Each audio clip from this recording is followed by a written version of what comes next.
ما في أطيب من مفروكة الفستق الحلبي، خاصة إذا كانت مع القشطة العربية، وهالوصفة من المفضلات عندي، لهيك حبيت أعملكم إياها بطريقة سهلة وسريعة.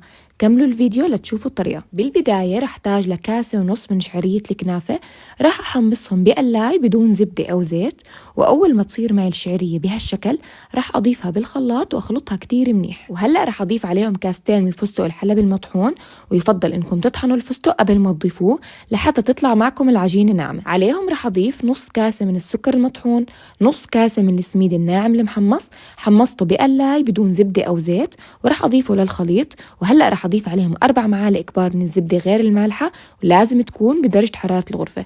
برجع بخلطهم مع بعض، وآخر شي رح أضيف عليهم معلقتين كبار من ماء الورد، معلقتين كبار من ماء الزهر، وقطرة من اللون الأخضر ليعطيني لون حلو للعجين. وإذا حسيتوا العجينة ناشفة فيكم تضيفوا عليها معلقة كبيرة من المي، وهيك بتكون معكم العجينة جاهزة.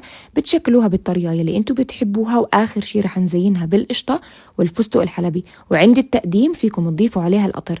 واستمتعوا بأطيب حلو، وصحتين وألف هنا.